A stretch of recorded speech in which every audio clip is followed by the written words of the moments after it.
Welcome to Mick and the Psychic, where we leave no stone unturned as we explore all things outside the apparent physical realm. There is no intent to teach or make you believe or disbelieve anything. It is just a safe space to listen and explore with us. So for this next episode, you have permission to open your heart and mind as you join myself and Xavier on this deep dive into the unknown. That ability to allow somebody to change through choice, and they get to choose how they live their life despite where they grew up or how they grew up or what happened to them. And that's what these books do. Today, because we have the wonderful Brigid Holder. So as a 12-time best-selling author, and next week it'll be 13, I believe, perhaps, We'll see. Brigid was keen to understand the world of publishing more and to allow opportunity to more women in this world. Feeling the benefits of writing, sharing and publishing her own stories, Brigid was keen to expand this and so founded the Art of Grace Publishing House. A successful businesswoman in the traditional world, Brigid spent about 7 years searching for her passion, and when she began publishing, it was like the heavens opened up and the world was right again. Oh. Bringing together women into a safe space, a container for them to express themselves, and holding them as they launched their work into the world is Brigid's zone of genius. Brigid is the leader of the organisation and sees power in collaboration, community, and raising the voices of other women to change the world. You can see her often interviewing and championing other women on Facebook profile, but you can see her today on Mick and the Psychic podcast. Brigid, welcome. Thank you so much for spending time with us today. Hey. Yeah, thanks very much, Mick and Xavier, for having me. It's I'm excited to talk to both of you. Excellent. Okay. We're very excited. So, Xavier's read a lot of the books, and before we started this podcast, it was highlighted to me that I hadn't read any of the books, so probably puts me out there as a terrible podcaster. What sort of books are we talking about in your realm? So I call it transformative non-fiction because people who read the books that I've contributed to are looking for or seeking confirmation that they're on this transformational journey and that there is a different way of doing things. Oh, I just got goosebumps. Wow. Okay. Awesome. So it's not just the whole self-help thing. You're transformational. You're talking big changes. So obviously, lots of contributors with lots of different stories. Yeah. So I do both. I publish and I am an author. So I contribute to other publishers' books, other anthologies. And the reason I do it is, one, because I like to practice what I preach and I love writing. When I first contributed to my first book, it feels like lifetimes ago. And, the person that I was then is not the person I am now. And the way I wrote then is not the way I write now. So the whole writing journey is part of that process too. And I think that that's really, it's a fun thing to explore and to dive deeper into each time I write a new piece for a new book. It's another unfolding of the layers of Brigid coming out. And when you share something that publicly, it's almost like you're walking naked through a crowd sometimes. And some of the stories you're sort of like, oh shit, did I actually write that? Like, did I actually share that? And it's gonna be out there forever. You can't get it back. It's like a Game of Thrones scene where the whole crowd is all screaming shame, shame as you're walking down. Can't be that bad, surely. You can get to that point where you have those feelings, and I know that the authors do. They get to that point where they have those feelings, but it allows you to go through that transformational process yourself, not only sharing it with somebody else what you went through, but then when you write it and it becomes a published work, it's a whole nother level of that transformation. These stories are things that you feel, that the authors feel, that I've felt, that you've dealt with, and then you write about them, and it just goes to a whole nother level of acceptance or evolution of you. And it's an amazing process to go through, and I'm addicted to it. It's not just for the people reading the books that want to learn and transform. It's you're going through a transforming journey and healing yourself when you're writing. And then you've taken it up a whole nother level. And then now you're a publisher as well. That opens that world up for other people to share their stories. Like, that is just beautiful. It's just a great place to come, and you nurture them with the experience as well. Because I know that I'm going through that process with you myself at the moment, which is very exciting. So I love that you're a mentor that's done this before multiple times, and it's someone I can talk to about my journey. And I thought, I'd healed everything and everything's all wonderful and good until I wrote my chapter, and then I'll have stuff coming up and I'm like, seriously, like, you should know better. Why have you got stuff coming up that you're nervous about how people will think of the chapter? And so so I've just gone through and shifted some of that stuff, and now I'm excited. I spoke to the one person that I was nervous about their reaction when they read it, and we've had a chat about it, so I feel much better now. So it's beautiful that you can hold that space because you've been there, done that. Do you still get nervous yourself now with the new, like, since you've done it before and you've healed a lot of stuff? Do you still get nervous, and now you've all been an author so many times? Does stuff still come up for you? Yes, absolutely. So next week, Prosperity Codes is coming out, and it is talking about, I do still have money issues, and how much you are worthy of, or I am worthy of. And it's almost, Prosperity Codes isn't just about money, it's about what you find prosperous in your life. But that is the connection that this chapter has made for me with my money issues, and not having that ability to just go, oh, I've already dealt with that. It's that doesn't exist when you write pieces of work. And there's nothing about, I actually don't recall that there's anything directly related to money in my chapter, but that's what it's brought up for me. And it amazes me that continues to happen. And that's book number 13. So it is something that, it happens with every single one. I go into it thinking I'm going to write story X. And when I sit down and do my intuitive process that I go through to write, story Y comes out. And then I go, oh, that's okay, because I've dealt with that. And then it comes to closer to the launch date, and, you're doing the promos and you're doing all this stuff, and you're like, oh, something comes up. Yeah. So there's a lot of bravery involved. You're not just writing fiction, and I hope people like it, or I hope people connect with this story because it was fun for me to write. Like, when you're doing what you're talking about, what sort of things are you writing about? Sounds like there's a lot of bravery there. There's a lot of other people involved, so you're worried about what other people are thinking. What are you guys writing about then? What is this? Why are you Sounds like expert level therapy where you're dealing with it yourself and then you're healing others by them hearing it. It's like, what are you doing? Give an example. What are your titles? What are you writing? So I like to write. I like the books that I publish, the ones I publish. My aim is to have people share stories so that other women can see what's possible. I do. Just sorry, Meg, I work in the world of women only, and it is. Don't apologise. It's okay. It's okay. Are you asking a man if that's okay? It's okay for you to work with. Is that what is this where we're going? Did I miss a mark somewhere?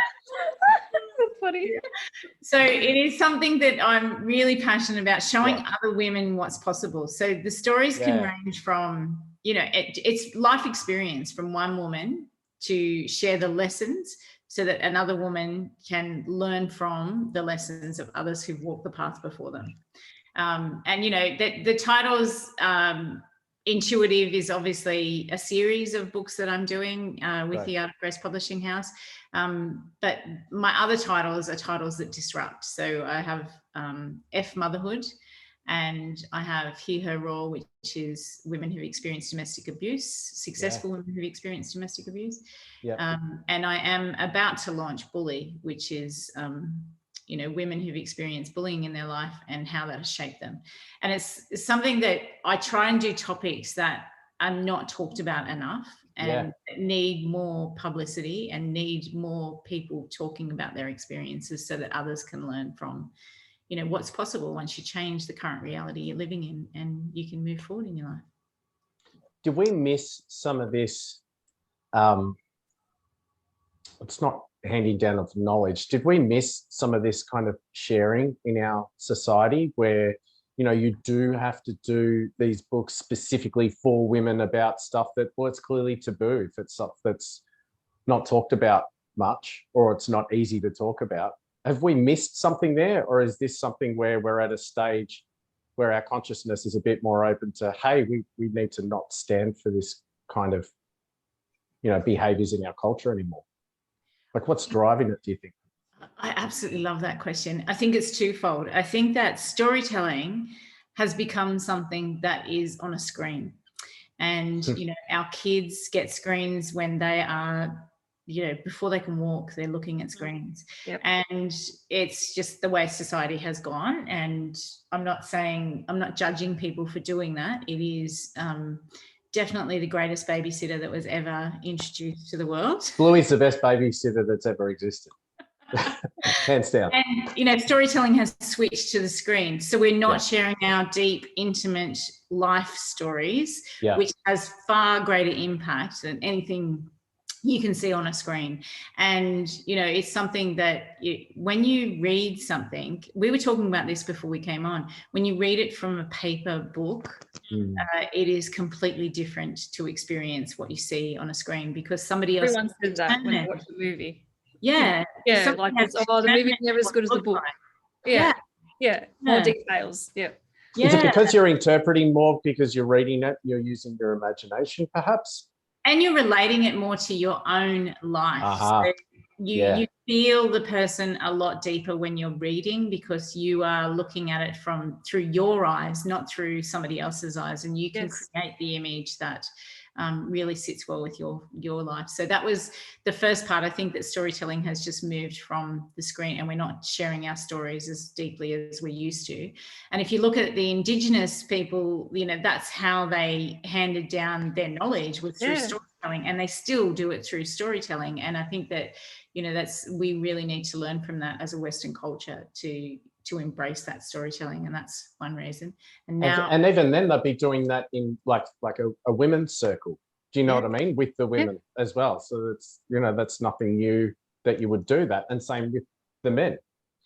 Yes, yeah, exactly. And I think that that's, you know, that disconnect is what's created this need for these stories to be told more, but also the topics that aren't talked about enough and made taboo is culturally based again, but it's been driven by the way that we run Western world, through politics.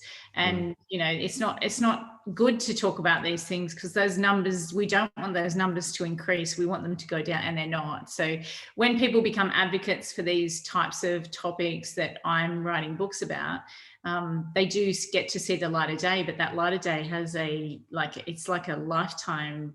It has this certain lifetime or period where it's going to be in the light of day, and then it gets shoved back under the carpet by the next group of politicians who come through. So you've got to redo all the work again to get it back out into the light of day. So I think that, you know, there's those two reasons why storytelling has dropped off, and that politics has actually caused this. You've got to re-enter and re-educate those who are in leadership to actually get it out into the world. Yeah. I love the idea of, so for me, when you hear something from someone else and you realize you're not alone in something, there's a real relief in that. I know, just on a minor level, because I'm not brave like you, I'm going to just come up with something off the top of my head that's easy. Like, so, you know, with my meditation work, I'll be with a meditation group, and someone will be a meditator for many years, like myself. And they'll go, I feel like sometimes when I sit, or when I'm in the meditation, I'm not doing it right. It's like I have this question, like, do I even do this right? And I'm like, yeah, like I should know that I do it right. I should not, like, you know, but you still have these little things. And it's that vulnerable moment that someone else was vulnerable enough to say something that, you know, they shouldn't say. And you just go, oh my God, yes, thank God. We don't have to pretend anymore. Is a lot of these stories, is it about the taking away the pretending and hitting that kind of honest truth that helps people grow? Yeah, Absolutely. I love that you brought up that meditation. You intuitively know me.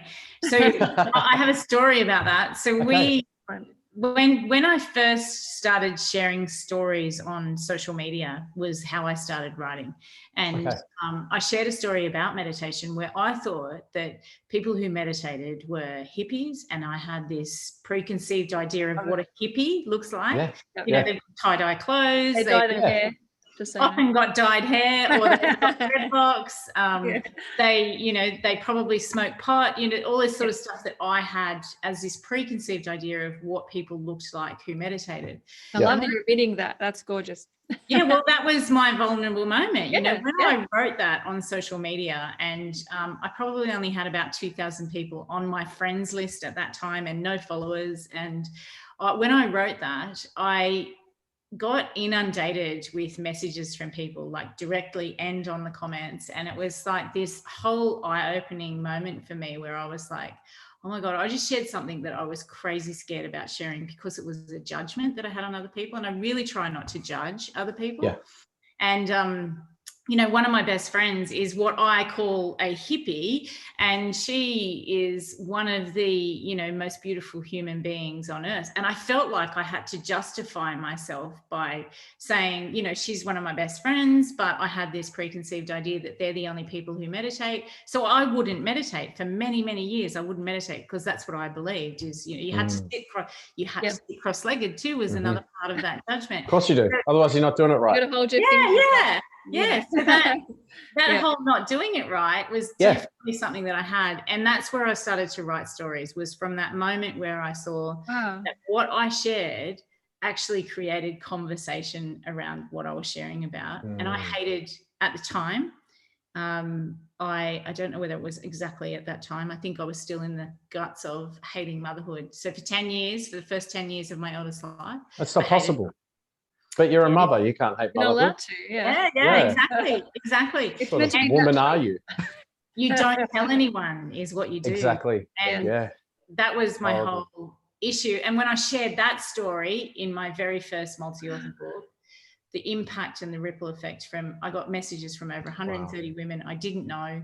And I just went, how do I do this on a bigger scale? So that all, that vulnerability and, like you said, just sharing that little bit so brave. Where I should know. Yeah, that's really brave. I should know better. I should have known how to be a mother. I should have done really great at this. I managed a national organization with over 400 people that work casually for that organization in the field that I had to coordinate, and 15 women in an office was so much easier than having one baby. I had no idea what I was doing, and felt like I couldn't see the wood for the trees, and it was excruciating 10 years of my life that I wish I had talked about sooner. And that's my aim with the books. They don't admit that. You would have helped so many people. Like, I'm so not nervous now about my chapter. Like, if you write that, and then and the fear of being judged about, like, what do you mean? I love, because I make a comment.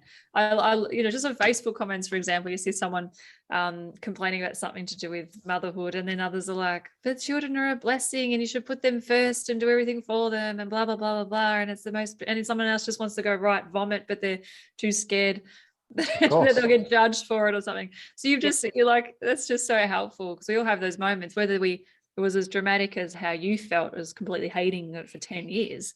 And I hope you have grown through that process and learned some tips and tools so you can embrace it a bit more and love yourself as a mother, because we're all perfect, for our children. They chose us. So however you took it, however you cope, I'm sure that's just what they needed for whatever reason for their lessons as well. It's just beautiful that you've been able to help so many people with just that book. And I'm really glad it inspired you to keep turning over some topics. I keep thinking of topics that would be so great to bring up in stories for multi-author books that people could share. You see it very rarely on things like, it's interesting you say social media, because you see it so rarely on things like Facebook and Instagram, where someone comes up as being quite vulnerable in a moment when they've got an image of they should know better. And that seems like being like the biggest thing when someone does finally break through. And I think it's harder for some people that have kept up a certain persona for so long. It's even harder for them to be vulnerable because they've kind of set themselves up. But do you think, I wonder if good intentions get in the way as well? We talk about that we should have values, like we're taught this from a young age. I'm not saying that's right, but we're taught that we should have values and we should have ideals. Do you think that those values and ideals sometimes get in the way of honesty? Yes, but I think that values and ideals are, again, related to cultural belief. So it depends how you were brought up culturally. I just like to say to people, and I was talking to a woman this morning who wants to write a book, and I said to her, you know, it's that ability to allow somebody to change through choice, and they get to choose how they live their life despite where they grew up or how they grew up or what happened to them. And you get to choose how you want to take your next step forward. And that's what these books do. You know, anthologies are great because there's always going to be at least one story you resonate with throughout a book. Whereas if you read one person's book and it's about their life story with their lessons, you might not connect.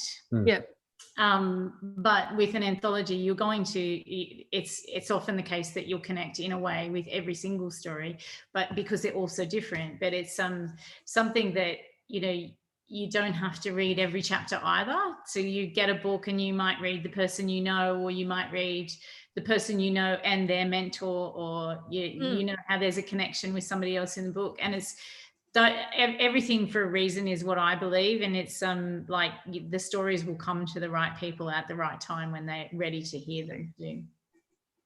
But it's interesting that you have that, because I was going to ask that, like, why do you have multiple authors with it? Why is that a big focus for you for the publishing? So that makes a whole lot of sense.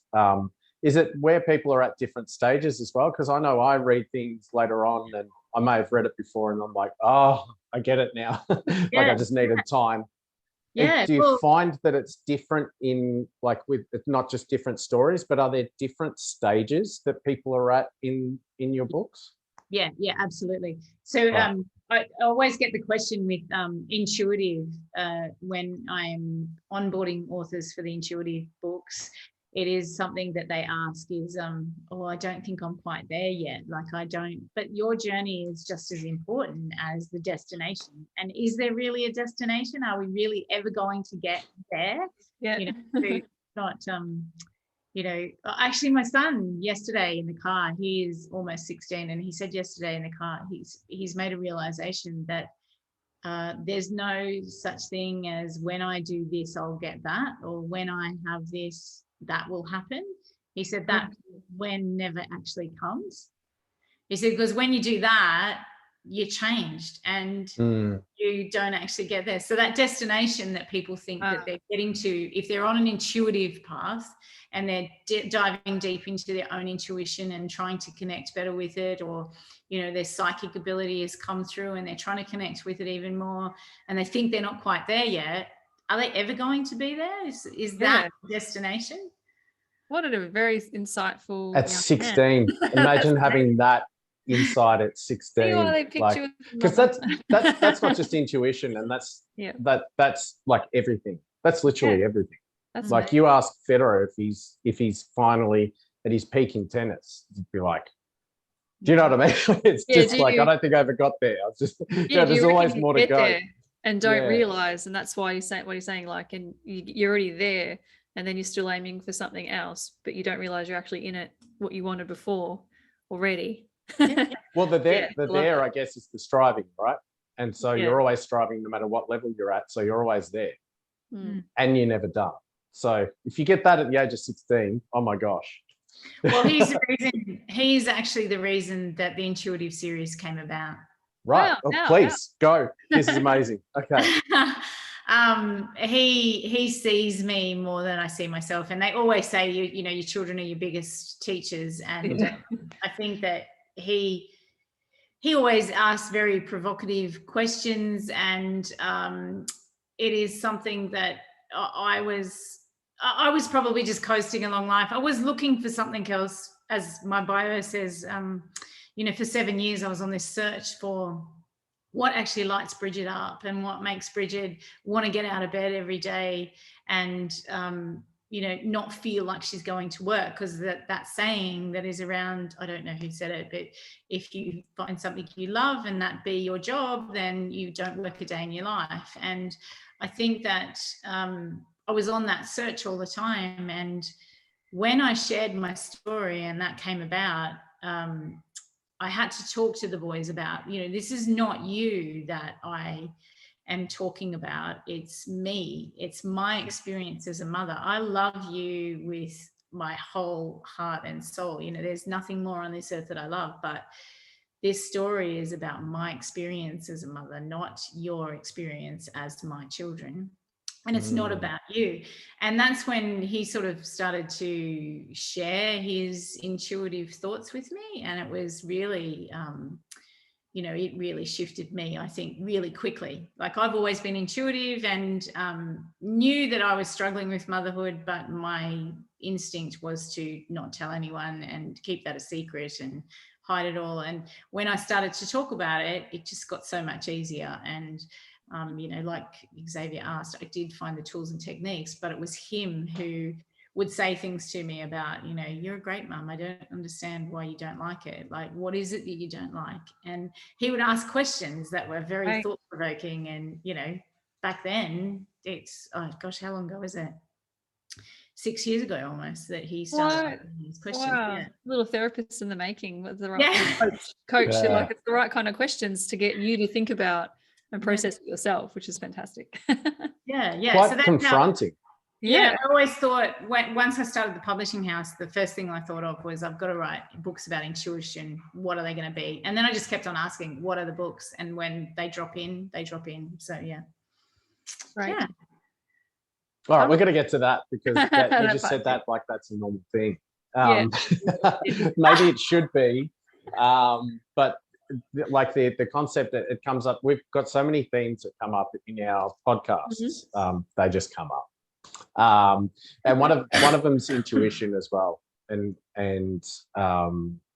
like what it is, how it works, how to be in tune with it.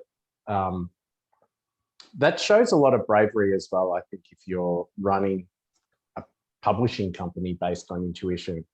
There's a lot of bravery and trust in that as well. Are you just like a pioneer that just goes out there and I feel like you're just someone that's out there and you're starting life, and then you land some strange planet somewhere, you'd be like, yep, all right, let's go. Are you my husband always tells me I need to have a list, because we run a traditional business as well. And he says, you need to have a list. I used to be a very big list person. The only list I have now is my shopping list, and often I'll leave that at home and forget it and spend hours in the shopping, doing the shopping to try and find what I was wanting to buy. Marketers love that. They're like, yes, we're going to put the products here and here, and we're going to suck you in with this color. I'm walking up and down all the aisles and just buying other things that I feel like inspired by. Marketers use that for evil and not good. So yeah, not a great example, but we battle that with our intuition. Yeah. Do I really need this or not? I definitely work intuitively. I was reading a thread this morning of a group of publishers that I'm in chat with. We're in a chat group, and they were talking about, how do you organize yourself when you have more than one project? My whole thing is I wing it. I do not like to have a set schedule of when things have to happen and when they don't have to happen, because life happens around you, like our editors got COVID during this, and they got really, really sick during the process of this current book. That puts the project timeline way out, because you don't know when they're going to recover well enough to actually sit down and do editing. Concentrate. With their full, like at their best selves. Yeah, it's very mind focused, and they really have to think. So I don't have a there's certain things that have to happen, but as far as timelines and deadlines, I'm not good with that, and I do everything intuitively. It's just like, right, well, we've got to do this now. And even with the traditional business, we're growing, we're expanding, and my husband says, well, where's the plan? And I go, well, it'll be right. It'll happen when it's meant to happen, just go with the flow. Freaking out so many people listening right now, because go by a schedule, and then just, because I know like some of even the authors being part of this book, there's a lot of people that are just like, so when's the deadline? Like, when's the release date? And it's like, I'll let you know when I know. And I'm just like, I love that when you answer.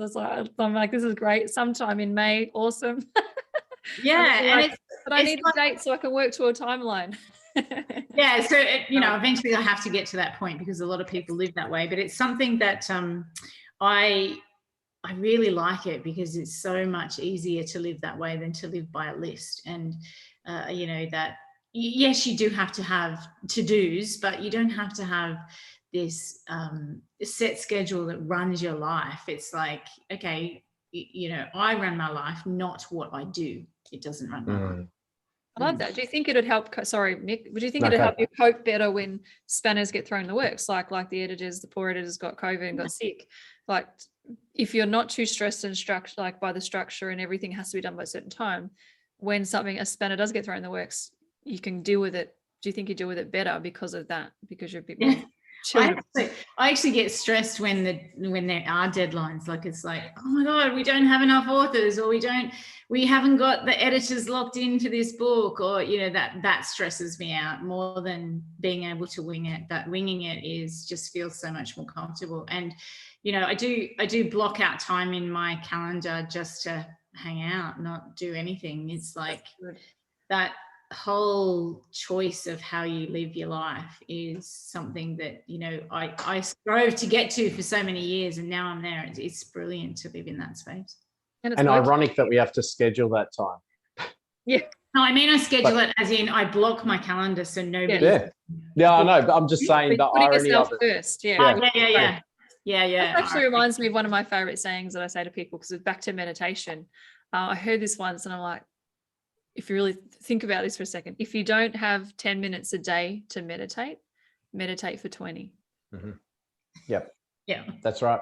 Yeah. Because something's going on there. So like, I love that. I'm like, that is just so, who can't make 10 minutes a day? Like, yeah. So obviously you need more time, because if you can't even find that, like, I just love it. So just making that time for yourself. And that's beautiful. That's self-care. There's so much to make sure you got to put yourself first. You can't pour from an empty cup, all those beautiful sayings. That's what one of my favorite things about motherhood, some advice I would give mums. There's all those kinds of parents, and it's not just mums, it's dads too, but there's all those kind of parents that, the ones that let their cup of coffee or tea go cold because they're in the morning because they're busy with their kids and doing things. I used to say, if you're not bleeding from the eyeballs, I don't care. I need to finish my cup of tea. This is my time. Go away. Like, you have to put yourself first. The kids are like, oh, I'm bleeding from the ear. Oh, wait. Sorry, it's eyeballs. It's not as and you know what? It's not blood, it's spinal fluid. Oh, wait. Mum needs a coffee. That's fine. So yellowy, it smells sweet, but that's fine. I'm sure it's fine. Gross visuals. But yeah, I got to put yourself first and have that time for you, so you can be your best self. You can't be a great mother, father, person, business person unless you've taken care of the vessel and maintenance, and just setting that time aside to be zen and be present. That's right. Yeah. If you can, I'm sure you can't be zen, but at least be more zen than you can be. Yes. With intuition, I'm asking both of you anyway, but with intuition comes trust that not just the process, but potentially the outcome is out of your control, in a sense, or concept of what's best anyway. So who or what do you put that trust into if it's not yourself? When working or living intuitively, in 15 words or less? For me, borrowing belief. So when you first get to this point where you want to trust your intuition more, borrow the belief of somebody else who knows you can do it. So somebody close to you, and you go, okay, I'm going to listen to them. They know that I can do this, so I'm going to do it. Often you need to have that outside source allowing you to step into a fuller yourself. And that's a really bad English, like fuller yourself. Said the author, yeah. Can't wait to read your books. I if you've got a great editor that doesn't have to Right, so the much back, better than the I back speak. page just says, "Reader, it's really good," and stuff. Are we bagging? Are we having a go at our guest here? This is ridiculous.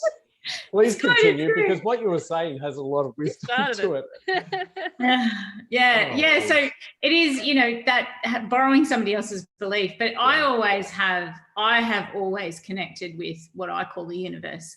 Other people call it God, other people call it a greater, higher self. There's many names, the divine. There's many names for what people call who they put their trust into. For me, it's the universe, but definitely if you don't have that, to borrow somebody else's belief in you, and borrow our belief in you, because we all have intuition, and once we tap into it and trust it and listen to it, it is, it allows your life to be so much better. So what are the benefits from that though? So like if you do act more intuitively and you do I don't know, like Xavier says, tune in. If you're tuning in to what should be happening rather than what you're thinking should be happening or controlling should be happening, what are some of the outcomes that you get that are different for if you just use your own intellect? I think intellect has so many other factors to it that are influencing what you're doing. Mm-hmm. And you might be doing it for what other people think you should be doing rather than what you think you should be doing. So that people pleasing comes into it and all that. So yeah, the benefit is that you live a life that allows you to feel more fulfilled in, the choices that you make. So, and it can be everyday choices. Like I know, I have a friend, we went for a couple once, and I try not to drink coffee because it's not good for me, and I love it, but I try not to drink it. And she said, I don't even like coffee, I don't know why I order it all the time. And I said, do you think it's because you want to fit in? And she said, well, when people said you want to come for a coffee, I don't think I'm allowed to order tea.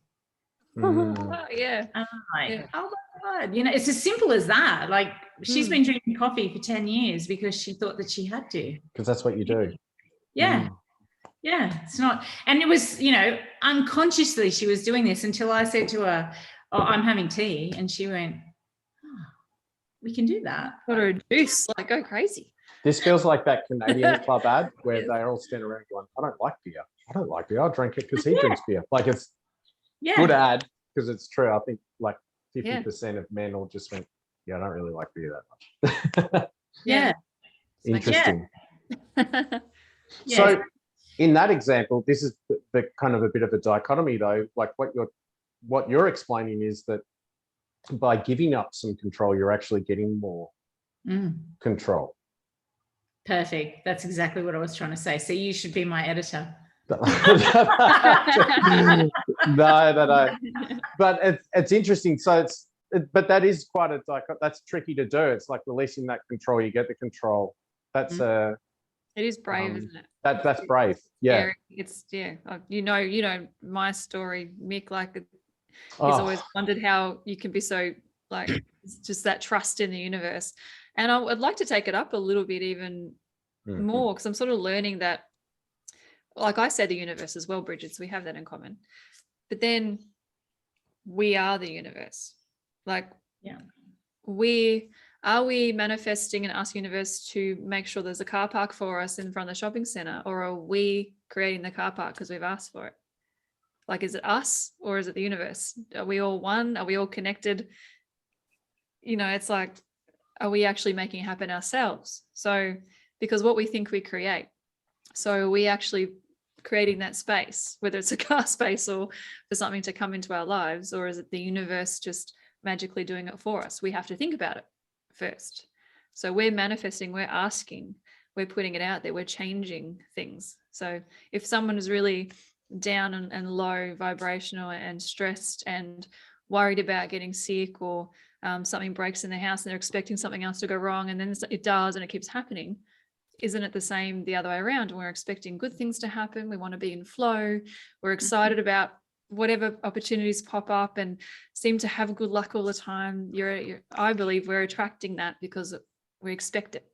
So that's how I look at intuition and how I trust. I trust myself because I am the universe. I am you, you are me. We're all connected. We're all part of the same thing. So that's how I look at it. We just make whatever we want to happen. And then some people get annoyed. They're like, but I do have bad luck and bad things happen. I don't want that to happen. What are you talking about? Just want to bitch slap me. I get it.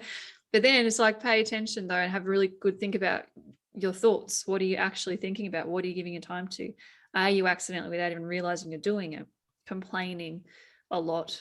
When people ask you what's happening in your life or what's going on, are you just talking about the negative, or are you focusing on what you're grateful for and what you want more of? Or are you saying what you don't want to happen? We don't realize we're doing it sometimes. So I think it's my 2 cents worth anyway. I agree with you. It's definitely, we are all one, and we do co-create with the universe. So, it's like, yes, we are. And it is something that the car park one is just the perfect description of it. It's like, give me the perfect park for my big car is what I always ask for now. And there's always two parks right next to each other, so I can get in there easily. It's so it's something that you do manifest exactly what you think. So if you think, oh, I always have bad luck, or just my luck, that's going to happen. Never win anything. Yeah, those kind of thoughts. Yeah. That's exactly what's going to happen to you. It's practice though. You can't just, if you just do it once and it doesn't work, then you're like, see, it doesn't work. So it's like, well, it's not going to now because you just said, see, it doesn't work. So you've got to actually put in the effort and keep, and it's really tricky. I've been doing this for years and I teach people and I still slip up and I say something negative or whatever, but I now catch myself and correct it and then turn around. I'll say 2 things the other way around to balance it out. To try to make up for the fact that I slipped up. So if I still have trouble with it and then I'm trying to teach people how to do it new, they might last 2 days and then they go backwards and then they got to, so that it's a hard habit to get into, but it can change your life. Yeah, it does change your life. Yeah, it does. If that's true and that's how it works, then, I mean, you're not really teaching anyone how to manifest, because that means everyone is an absolute expert manifester. Exactly. Everyone manifests everything and they're expert at it. It's just whether or not they're consciously doing it in a way selfishly for themselves. If they're consciously doing it in a way where they're intuitively open to a bigger, like kind of outcome or a higher purpose, or they're unconsciously doing it and they either fluke a really easy life or they're struggling like crazy. But the actual manifesting bit, we're like manifesting machines. That's all we do. You're manifesting the good, the bad, the ugly. So it's like, imagine if you did it consciously and you really actually paid attention to what you were thinking about and you stopped and thought about what you're thinking about. Like, it's exhausting. It can be. So if I say it's exhausting, I'll be exhausted. So that's me correcting myself. No, it's not exhausting. I mean, or I shouldn't even say it's really hard. Whereas learning, we're getting better at it. We're being consciously aware of what we're thinking about is an interesting process. Say it that way or something. So it's basically just, because I'm thinking of your books as well, Brigid, and obviously with intuition as well. Is it training people to shift their attention onto the power that they already have or the strength they already have? Or is it also about giving them tools to build that up? Both. So there's some women who are at the point where they're ready to train others how to do it, and other women are still on the journey to get there. And I think, like I've said before, the journey is just as important as that point where you are ready to show others. And the lessons that you've learned so far on your journey are going to help somebody who's at the same point. So to be a teacher, the only prerequisite to be a teacher is that you have taken one step further than somebody else who needs to get there. And that's what the books do, is it teaches others what's possible beyond their current circumstance. So it's just finding where that who is at that same point and reading their story that helps you get to the next level. Someone could pick up one of the intuitive books, because there's 3. Well, there's nearly 3. There's 2 out already. Intuitive, now you're going to remind me. Intuitive. Knowing Her Truth. Knowing Her Truth is first, yes. Speaking Her Truth. And Seeing Her Truth is coming out. Is coming out on the 31st of May. You get the scoop here. Exactly. What was that? Was that Seeing Her Truth? Seeing Her Truth. Yeah, 31st of May, also right at the end. I love it. How exciting. I've got a date, thank you. Because I've read most of the chapters in the other 2 books, and so one person I might be reading, it might be just 1 step ahead of me, and somebody else might be 10 steps ahead of me on their journey. You think ahead of you, but it doesn't matter. We're not in competition with everyone, but they just might know that little bit more, and you're still learning something, or a just different perspective. Like they might be on the same level, or I might be more ahead of them in some kind of progression of lessons, or it doesn't matter though. Like as long as you're learning something, or you're just learning something from their perception of like, wow, I hadn't thought of it like that before, because everyone's life is so different, like of how they go through their journeys. And they might be an experienced writer, you might read one that's written in lots of other books and one other person, and it's their first time. So beautiful. I love that you get all different kinds of people in these collaborations. How many people have contributed in the first 2 books? In each, roughly. I just got you there. You did. I'm gonna look. Oh, good. Show us the book. Oh yeah, and show us the books as well. Awesome. They've got the most beautiful covers. Wow. I think this is 28. I think there's 28 authors. Wow. The first one had 28 different chapters. And that was a learning process for me too. There's 28 in that one. That was a learning process for me too. That's a lot of authors to manage in one book. So it's difficult to manage that many. And there's 24 in Intuitive Seeing. And in Intuitive Seeing, there's 17. And it's the right number for the book. It's like there's no golden number where you've got to get to this point to get XYZ. It's just that the right people come in for the right books, and often the Seeing is actually the one that was always going to be, for me, was always going to be the one that would be the most challenging to fill, because people have this perception of seeing with psychics, and it's something that they're scared of. It's almost like this fear. So I'm really pleased with the women who've shown up for it and those who are sharing in it, because it's something that will expand the knowledge of those who are afraid of it. And my hope is they'll read the book and dive deeper into their own intuition. And they could be scared of themselves, what they're seeing themselves. They're afraid of that, and it's going to give them the chance to not be so afraid. Love that. But it's interesting, like one thing I always think of is I think it is a really patriarchal society, and perhaps some of the things we think about why it's patriarchal may not be necessarily correct. And the way forward to try and deal with it may not be the PC way that everyone's saying, or that's popular to say.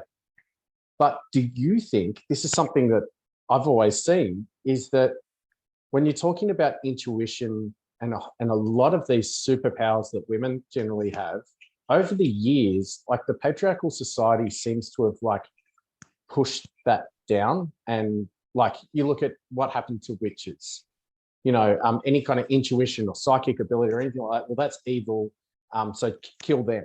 And it's almost like and that's just one example. There's been so many things about the power that women have been kept down so much, as if it's like a fear that women take over, and then men will have, like, we just open jars and reach for the stuff. Do you know what I don't know if men in general are afraid we're going to be like the inferior gender. But do you think there's something that's happened over, and I'm not talking our last few governments, I'm talking thousands of years. Do you think there's something that's happened where there's been a unbalance in our societies to suit a more patriarchal society because of the power that women have that men don't generally have, at least across the board? Is there something there over those generations, or am I going way too deep?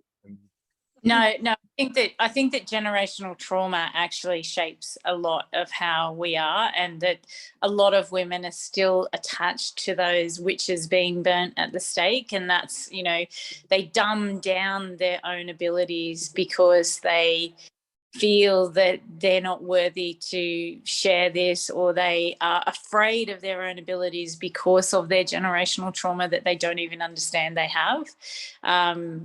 So my answer to you is yes. I think that it is from, you know, thousands of years of what's happened to women and how they have been treated. But I think that you can see that in any culture as well. You know, like the Indians in America are still suffering because of what happened to their ancestors. Indigenous people often struggle in today's society because of what happened to their ancestors. So it's the same for women, still struggle for what happened to their generations before them of women. And men have this dominance because, and they are seen as the leader or the person who gets more money than the women do, even though they could be doing exactly the same job.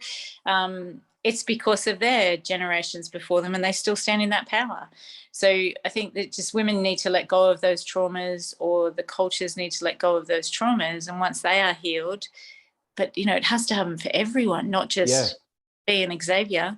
For all it's got to be collective, because we're talking a collective, and this is a way of life for us and how things work. And political systems are set up in a way where, you know, it seems impossible to flick a switch, and well, something pretty dramatic would have to happen for things to seriously change overnight. And I'm not even being specific on what things need to change, so it's not necessarily helpful. But I wonder, like, the impact. I think it's really powerful, the books that you've got, and the stories that you've got, to encourage women to not buy into, you know, some of what they've grown up to believe because of our culture, like our cultural conditioning. What disappoints me is why you need these books for women to embrace something that's just innate in themselves. Like, isn't that like one of the biggest tragedies, that you have to have these books to inspire women to be proud of who and what they are? I think it's actually empowering rather than tragic that we have to have those ones. I think the ones that are tragic are that we have to have books that talk about domestic abuse still occurring. You know, I was part of it, isn't it? I grew up in a domestic abuse relationship with my parents, and it was, you know, it was appalling to me to see the statistics still, they've increased rather than decreased since I was a child. And that to me is tragic. Not that we're putting out books about intuition and that people can dive deeper into that and they can discover how they can connect deeper into their intuition, or they can actually resonate with like-minded women, and the collective actually grows then. So I think they're empowering, whereas the F Motherhood and the bully book that's going to come soon, is that they're the ones that are tragic that we have to put out, because, you know, those things shouldn't be happening anymore. And women shouldn't have to feel that they're doing the wrong thing in motherhood. And often it's from other women who are wounded themselves. So they can't, you know, they don't know that they're doing the wrong thing. So, yeah, that's what's tragic, not the intuitive books. The intuitive books are very empowering. Yeah, okay, right. You know, I was just thinking, because of the books, and you say they're about women for women, but I was just thinking how many men would actually benefit from reading these books, because they say it's hard to understand women. Well, just pick up one of these books and read some of these chapters. They would learn so much of how we think and why, and what's they find hard with motherhood, and for example in F Motherhood, and like, yeah, exactly the process of. One of the best reviews we got for intuitive speaking her truth was from a man. Excellent.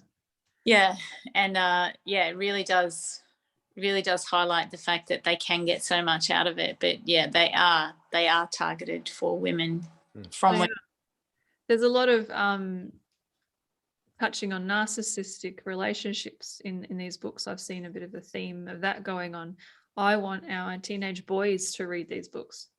so they can learn and understand what it looks like and how not to be, so they can be a better person and grow up. We want our kids both sides. It's not just about teaching our daughters to recognize these traits in their partners, and women can be narcissistic too. So sure, but it's expressed in different ways. To learn how, to be the best version of ourselves, and give examples of, women are writing all these painful stories about their experiences. So this is how, don't do that. Read the book and learn. Well, like that's what these women are learning, to empower themselves and to not be in those kind of relationships in the first place. Don't be that person. So on one hand, we want kids, our generation, to grow up recognizing what to look out for and not what to not accept, and how it's best for you not to be, so you're not that kind of toxic energy. So maybe then they can recognize some of those traits in themselves if they didn't realize they were doing that, because not a lot of people even realize that they're being jerks in relationships, or self-centered, or they might not even know.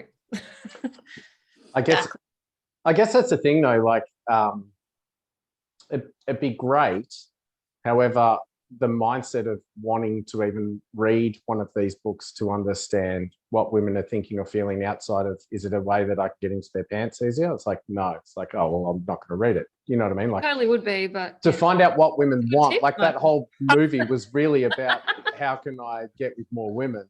Do you know what I mean? Like, so I know what they're thinking. But by the time they finish the book, they might have a different outlook because they learn to be more thoughtful. They get through it. Because whatever their intention is when they pick up the book is fine, I guess, but they hopefully would grow when they've read it. I tell you though, if you read these books and you understood women better, it would totally be a great way to get in their pants. There you go. That should be maybe who you should market the book at. Maybe you need to relook the next single men. That's right. You having trouble? You really want to understand women? Yep. Read this book. Yeah. For sure. Well, like in our Western culture, are there things that really need to dramatically change so that we can bridge this gap away from violence and trying to hold women back in relationships? Like, are there big things that you've seen where you just go, wow, we really need to change this in our society? Yeah, the education begins right at the time when little girls and little boys start to play together. Right.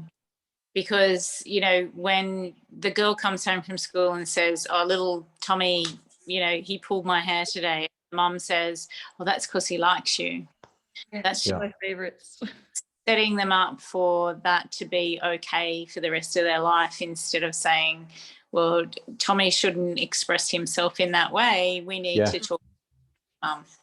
And, education needs to start right back then. And going through, like Xavier just said, the teenage boys, I actually am paying my children to read Hear Her Roar. It's not a book that they would ever pick up and read. But I want them to understand the perspective of those women. And it's not, the stories aren't all about the actual domestic abuse going on. They're not all directly. It's what the women experience, after leaving, or one of them, what she's going to do to try and what she experienced when she left, which was not being able to find all of the facilities and all the services she needed under one roof. The stories in there are things that they can learn from about what happens once you leave that, as well as what can happen while you're going through it. There is a great book, and I cannot remember the name of it, that is going to be turned into a curriculum for school teenagers, and it's in the UK at the moment, so I'm hoping that we can get that to come to Australia as well and it be part of the school curriculum here. So it goes further into relationships, rather than just, because kids have sex education at school and they learn about what can happen when you have sex, but they don't actually learn about relationships. If you can expand that sex education to be sex and relationship education, I think that would go a long way to combating the issues that we have in the Western world with domestic abuse. And then having books like anthologies go to underprivileged cultures in third world countries. I have Miriam Secundi, who is in Intuitive Knowing Her Truth, and she's currently writing her own book, who has completely changed how she parents based on what she was taught, because it was a punishment way back in Uganda that she was taught how to parent. And she started her parenting by being like that, being, you don't do, you get punished. She told me stories about going to church, not going to church, and, she may have done something wrong in church, like moved her legs, and being punished for that, physically punished for that, because she did the wrong thing. And her thinking that that was normal when she became a parent, and then changing the way she parents to be, co-parenting with her child, and that relationship, the difference between that relationship and how she had to restore her relationship with her oldest child, as opposed to the way that she's parenting her youngest child. And I think that, these things can change, but we have to be the change maker and allow that to go through that process. So using Miriam as the example, it's something that you can see that it's possible. And that's what these books do, is they show what's possible by choosing different things and doing things a different way to what your culture or your society has taught you is the right thing. So it's about us understanding better to be able to educate the next generations coming through, because that's, I guess, who we've got our faith in, really, to bring it forward. I know, I guess my generation of men really have learnt that abuse isn't just physical. So just because you didn't hit someone doesn't mean you didn't abuse them. That should be really obvious, but I don't think that was really a big thing until, I guess, me kind of growing up later in life, like, that being more mainstream of, oh no, that's abuse, like the way you talk to someone or the way you treat someone. And maybe the political correctness going so far over one side is a good thing, even if they go too far one way, to try and even the table a bit so that you have a better understanding of what's appropriate or not. Yeah, I totally agree with that. It's something that you need to have that relationship experience, and if you don't have good role models, then how do you learn it? Yes. Going some step further is to teach them during school of how that happens. So I think that that's a really good step forward. And at home, like you said, that line, he does that because he must like you. Like, I heard that as a kid, and I reckon so many people would have gone, oh my God, I've said that, or oops, like, you don't realize you're doing it. And there was an ad out for a while. I remember this ad on TV that was bagging the saying, yeah, they do a lot of health unlike promotion a girl, at the moment, for example, like, don't run, but girls are awesome too. Like, what's the difference? Why is that an insult? Yeah.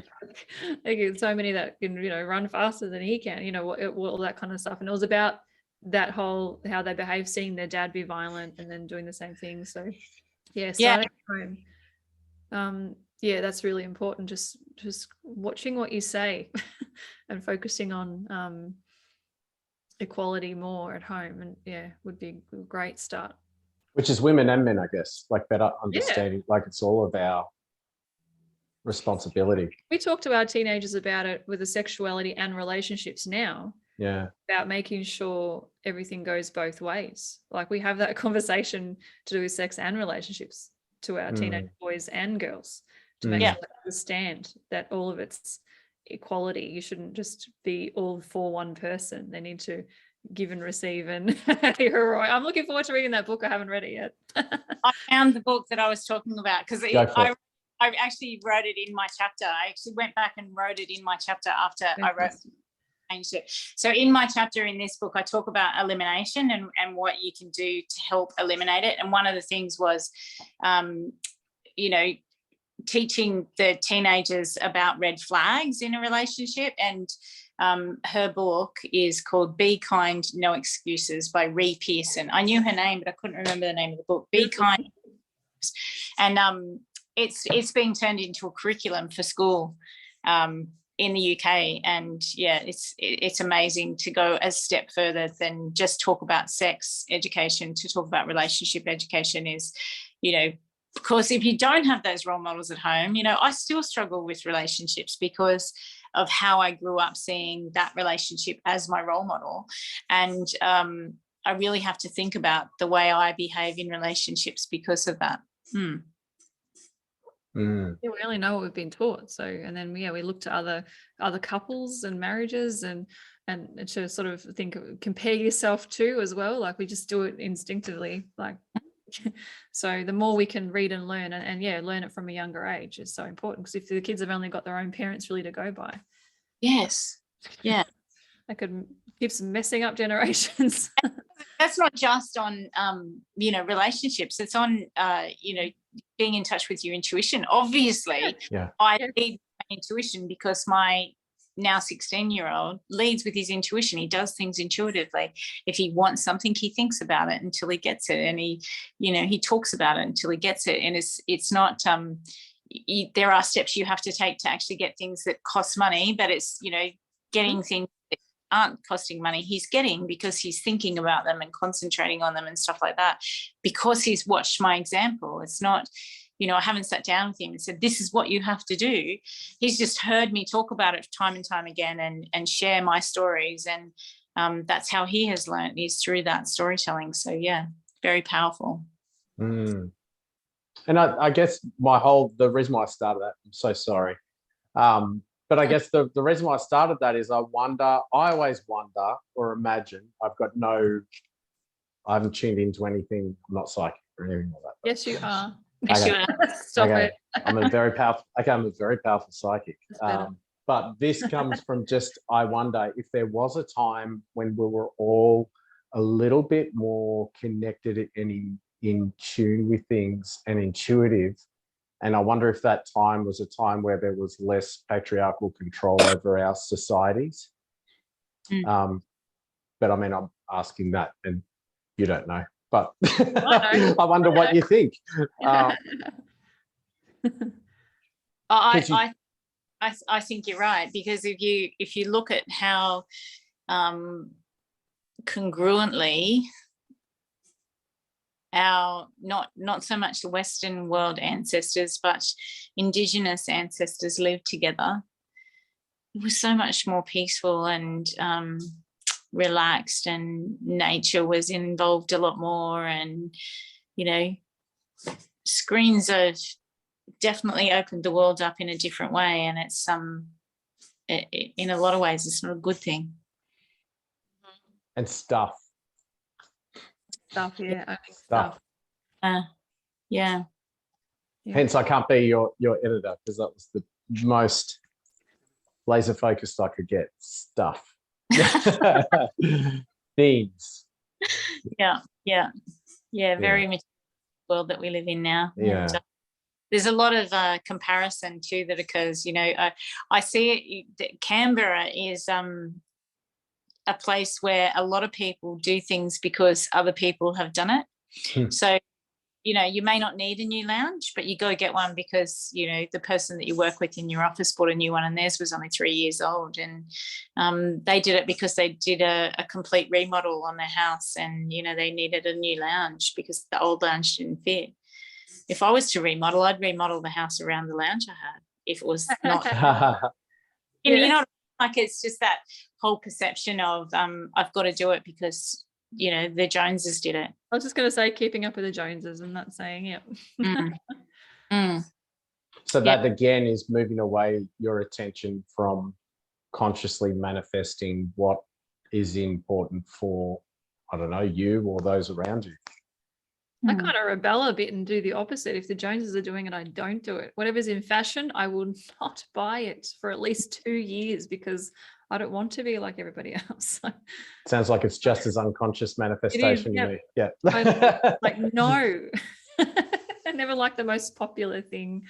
I like to go for the underdog, try something different. Samsung. Well, actually, no, in that area, forget it. No, Apple. Right. Never, ever, ever buying a Samsung. Anyway, we need new sponsors. No, this is sponsored by Apple. Thank you, Apple. No, it's great. Yep. I want to share something with you on manifestation. So I am lucky that my husband is a master manifestor, and he doesn't even realize it, and he pushes me into or did push me into manifesting things that I wanted. So we used to go to the snow 2 or 3 times a season. When he took up skiing when our eldest was 3 years old, the whole time we were together, he's always wanted to learn how to ski. And I was like, yeah, you don't do that when you're an adult. That's just ridiculous. It's too, adults don't have the same agility as a child, and it needs to be muscle memory, all this sort of stuff. Tried to talk him out of it for years. And then we had our eldest, and then when he was 3, I gave in, and I said, all right, we'll go to the snow, we'll start him skiing. And I skied, but I'm not great at it. I never have been, and I love the snow, but it's skiing, I could take it or leave it at the time, alpine skiing. And we would go 2 or 3 times in the season, and it was costing an absolute fortune. Like, I'm talking Expensive. $8,000 to $10,000 a season. Yeah, very, very expensive. And we were not on good wages then. Like, we didn't have our business up and running, and I didn't have publishing. We didn't have that sort of, it was very tight, but we did it. We spent all of our holiday money on that, and, went into credit card debt, and then spent the next 12 months paying it off till we went and did it again. So we probably did that for 3 or 5 years. And then I said, we should buy a place at the snow. Well, that got a snowball effect happening with my husband, and he's like looking at all these problems. And I'm like, oh my God, what have I created? This monster. We're going to put ourselves into more debt. My money fears all started to manifest. And I said to him, right, we can buy a place as long as we can get it for under $300,000. And, it's got to have at least 2 bedrooms. And he's like, that's ridiculous. You're never going to get a house for that. And then that just turned a switch in my brain. I was like, hell. Challenge accepted. I know. It's like turned on the brain. The house that we ended up buying, that we still own now, costs us less a year than it was costing us to go 3 times. And we could go there as many times as we want, any time in the year. The mountains is where my heart is. And it's something that it definitely came in under the 300,000. And at the time, there wasn't a house on the market. It's a house. It's not a unit. Wow. And it's in the snowfields. And it's something that I use that story to just show people what's possible, because, even to get the loan was a challenge, because we didn't have a lot of capital, and we didn't have a great deposit and things like, but it still happened because I wanted it to, and I wanted it that bad that I just worked it out. It just, I just took another step forward towards it. And when they came back with the counter offer, when I put in my ridiculous offer under they had their house on the market for $385,000, and I put in $280,000. And when they came back with the counter offer of $289,000, it was like, holy shit, I can't sign this paperwork fast enough. It's like, look at that. It's amazing. And then it was like, how did I do that? How did I actually do that? And looking back, for 3 years, I told people I was going to buy a house in snow for under $300,000, and they would laugh in my face, and I go, you just watch me. It was like their unwillingness to believe this could happen drove me with a desire to get there. And, then I hear the backstory of the house. It was built, and it was done by 2 friends, and they had a falling out, and then the other guy went bankrupt, and he tried to There's always something. Yeah. And the family that ended up with it, the father lived in Italy, and he was dying of cancer, terminal cancer. He wanted to get rid of all his assets because he didn't want any of it to go to his kids, because they had not been to visit him in over 15 years. A lot of energy. Massive story behind it. So he was like, whatever somebody's going to offer me for it, I'm going to take, because, it's not, I don't want it to go to my kids. And I never knew any of that, but, manifested this opportunity to come about for me. So. Or you're just a genius, untapped buyer's advocate, where people are going to be ringing you up now like crazy, going, I need this crazy deal. No, I'm going to do the skeptic side. This is the area. This is the budget. Go get it. No, it doesn't work like that, though, because energy into the deal, and they'll be like, she can't do it. That's true. And that'll make it. Okay. Can I ask a serious question about, because I was just being cheeky again, obviously, but this is a serious question about manifestation. Is it okay, and why is it okay to manifest something that you just want? Because surely anyone just wants a holiday house somewhere. Like, it could be something like that. Like, Is it okay to just manifest something that you Right. want, or is that quite selfish to do that? Am I allowed to swear on your podcast? Of course. Oh shit, no. Well, You've fuck. got a book out. You've got a book out called "Fuck Motherhood," and you're asking us. Keep saying is it F okay motherhood, to and I'm like, swear? just say it. Yeah, I know, that was very gentle. F motherhood. No, Fuck. of course it's fine. And yes, you can. Why? So this is another thing my husband taught me was in Australia, we all know who Kerry Packer is. Kerry has left this world, but his son James is still around. But Clayton has always said, there's no reason why I can't be as wealthy as Kerry Packer. He's always that. And he's, you want to have enough money so you can give the damn stuff away. Jim Rohn had this saying that when people would say to him, but I don't need that much money, he said, I don't care if you don't need it. If you get it, you can give the damn stuff away. Yeah. You don't need to put a cap or a ceiling on what you have or how much money you can make, because if it's something that you don't need, then you can start helping other people with it. And that is a great place to live. And, it's something that a lot of wealthy people live there. Shaquille O'Neal, I've just started following him on Instagram. He is incredible. So he lives in a house. Like him. He has 57 bedrooms in this house. And Ellen asked him, how many rooms does he use in the house? And he said 3. He actually one, but when it came to the crux of it, there was 3 rooms that they used: the bedroom, the lounge room, and the bathroom. And she said, what about the kitchen? He said, I don't use the kitchen. Pay somebody else to use the kitchen for me. Anyway, he goes out every day now. I think he's been doing this for about 3 years. He goes out every day and goes to a store where there will be children who are underprivileged, and he finds a child and he says, what is it that you really want? Now, a lot of these kids think he's Michael Jordan, and he thinks that's hilarious. A lot. Right? Yeah. And he says, no, I'm better than Michael Jordan. I'm the Shaq. And, he tells a story about himself and stuff. But he picks one child and says, what is it that you really want in this store? And then he says, go ask your mum if I can buy it for you.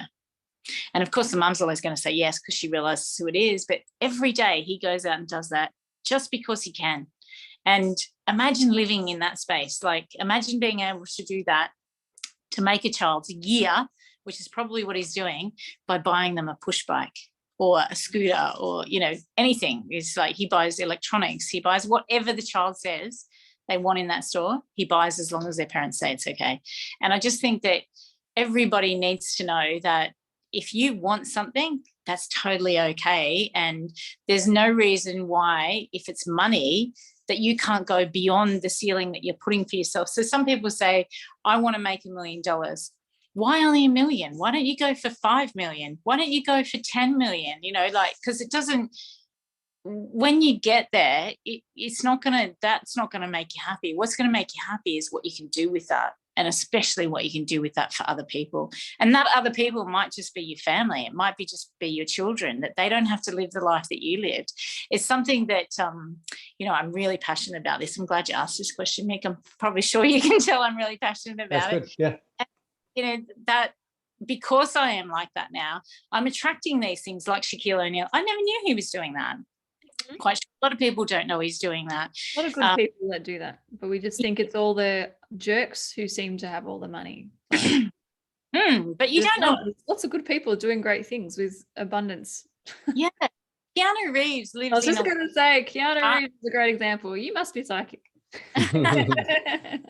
Lives in a 1-bedroom apartment in New York. Most of his money goes to charity. Like, the money he makes from movies, he keeps what he needs for himself, and then he gives the rest away. It's just like, it doesn't matter how much you make, it's what you do with it that is important. And if that is just you spending it, that's okay too, because we need those people who just spend he's got a motorbike company with a friend of his that make custom motorbikes as well, so he's having fun as well. It's not like he's just living on the poverty line, like he's enjoying himself. But he's probably, unfortunately for him, he's probably making a fortune out of those motorbikes, which has probably got a 5-year waiting list just to get one of those. I guess that's how it works, right?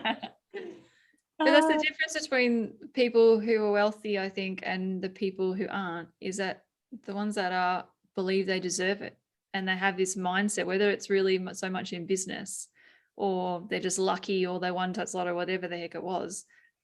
It's that belief that I deserve it, I can do things with it, because it's like, so sometimes people have a hard time receiving because it's doing something for themselves.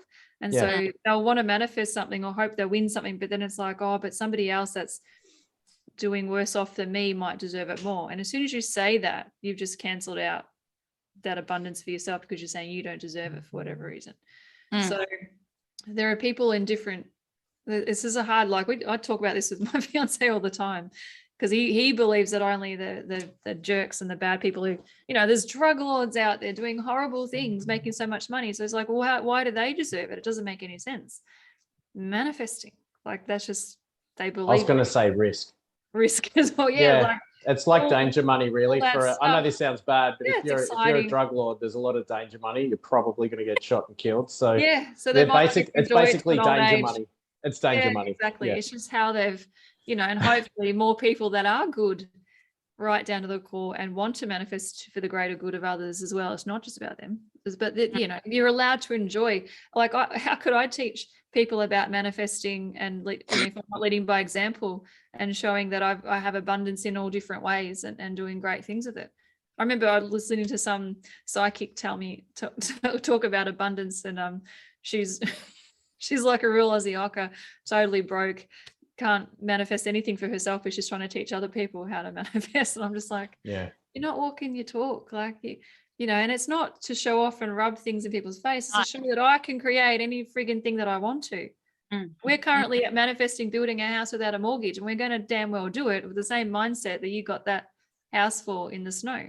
Like, we're going to do it. And I keep saying it so people hear. So when we do it, I can say, see, it's not to say I told you so. It's to teach you that you can do it too, to give people hope and faith that you can manifest anything the fuck you want.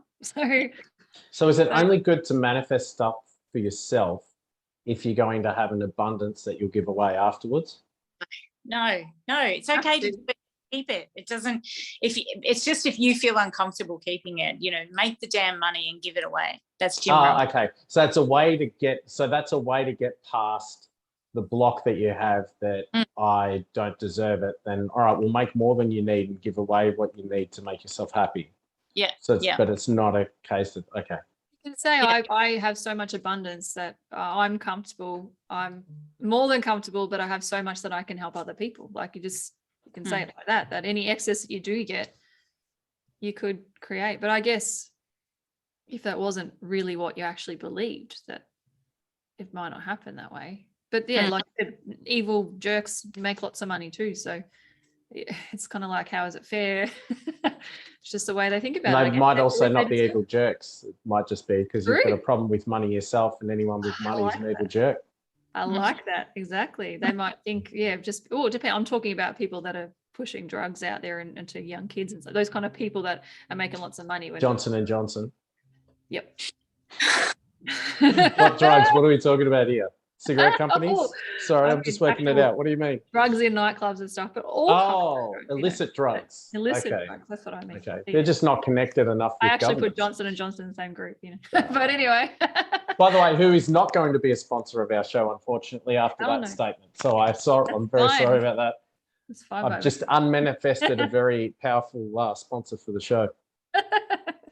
Okay, so it's okay to manifest stuff for yourself, and it's okay to do things that are good for yourself.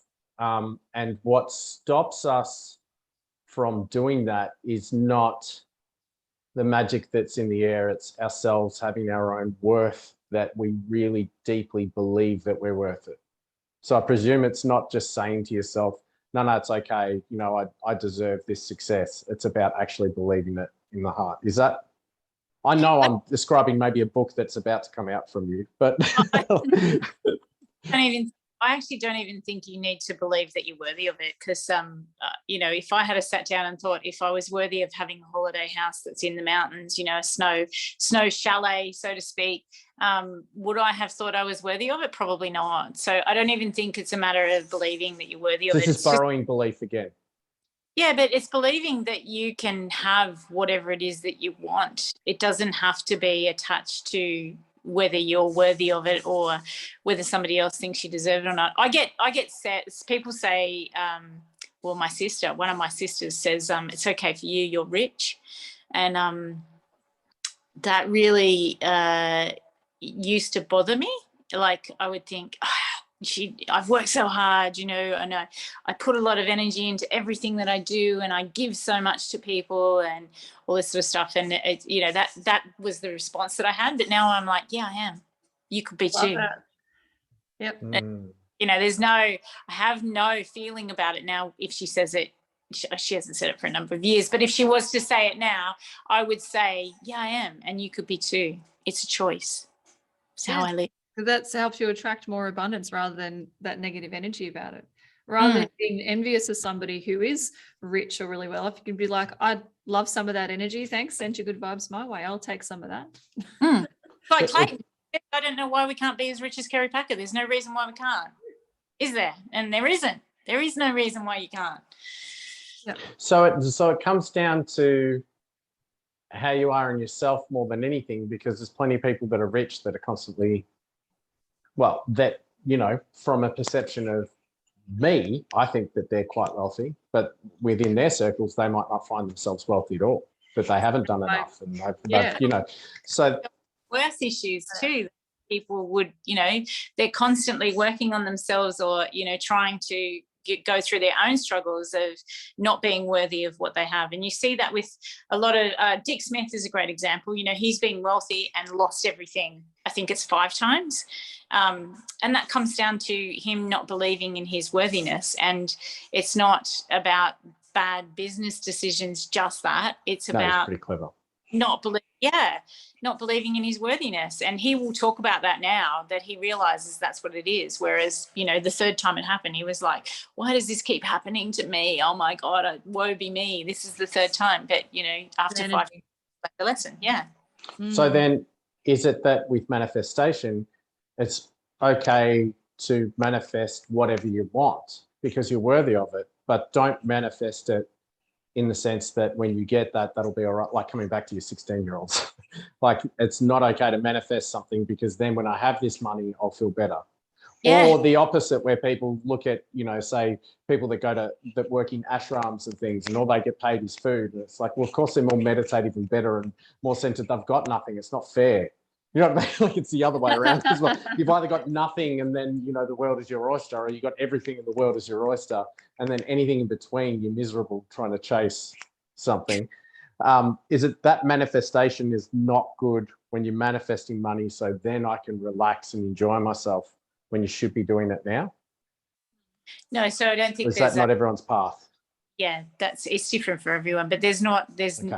that never comes, as our 16-year-old said. Yeah, it never comes.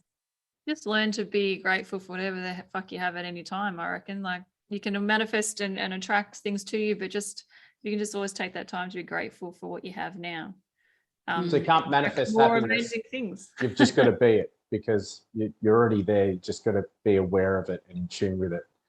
Yeah. Don't try and get it through things stuff. to you just by gratitude for every little thing you have in any moment. Then you'll attract more of the same or more. Like what you think about yourself. Like if you think your life sucks and you don't have any luck, or what you're attracting more of the same. If you think you're abundant, you think you're rich, and you might feel like you're lying, but I believe you're manifesting. You're attracting it. To say it as if you have it now rather than it's in the future. Things will be better when this happens. Instead, try saying, I'm grateful for this now. I'm really lucky now. Yeah. Yeah. We're all lucky. There's always something amazing that we can be grateful for. So there's like an entropy in it, in already believing you're worthy of it. That's like a magnet. It attracts stuff that maybe you wouldn't even expect, that just happens, which kind of comes back to maybe that living intuitively is not, you haven't got this goal of what shape I need this to be. It's about just being open to the best of. Yeah. What's next? Serve the best. Yeah. Huh. I love that. Rather than a few more questions we have, but we've already spoken for like ages. I love it. We'll have to have you back on for all our other world peace questions, Brigid. I've actually got a training with my authors now that I have to go to. So Yes. Well, you better go. You better shut up. Intuitively, we'll wrapping this thing up. Thank you so much for your time, Brigid. Yeah, I just got that. we've learned so much about a lot of different things, and obviously from your path of not only living intuitively, but also in all of the authors that you've lived up to your name, being the holder, having all of those. Oh my God, never Brigid Holder. If you ever need a copywriter, like I'm always here. But having you there to do that for these women, and also for the women, and hopefully some more men that read as well, but for the women that read this as well and feel more inspired, it's wonderful wisdom that you've got, and skills of bringing people together to share that. So thank you so much for sharing with us. Thank you for having me. It's been a blast. Thank you. And thank you for walking your talk and being very authentic. Hardest bit. That comes through when you speak, like you practice what you preach, which is amazing. You are very intuitive yourself. And that's how I felt when you first sent me a message on LinkedIn, is actually how you found me. And then I tuned in and used my intuition to see if you were the right person for me to be linked with when I write a chapter. So, it's following my intuition, knowing you're that perfect person to hold space, and that you do walk your talk and you are very authentic. So thank you very much for everything you do. Thanks again. Appreciate it. And we'll have Brigid Holder in the show notes as well, brigidholder.com.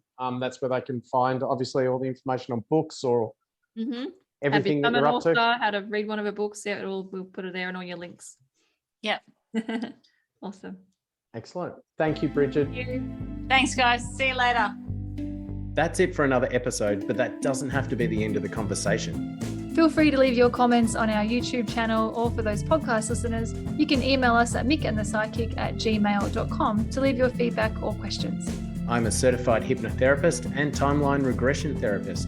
If you wish to contact me to explore the source of an issue you're facing, just book a session at hernhypnosis.com.au and include the promo code MATP for 10% off. You can contact me on Insta and Facebook at hernhypnosis. Check out my website at optimisticxavier.com.au if you feel you'd like to connect with me as a psychic medium, spiritual mentor, or intuitive coach. Include the promo code MATP for 10% discount. You can also find me on Insta, LinkedIn, and Facebook. We look forward to connecting with you again next time as we attempt to leave no stone unturned. Bye. All right, cool. I reckon that should be okay.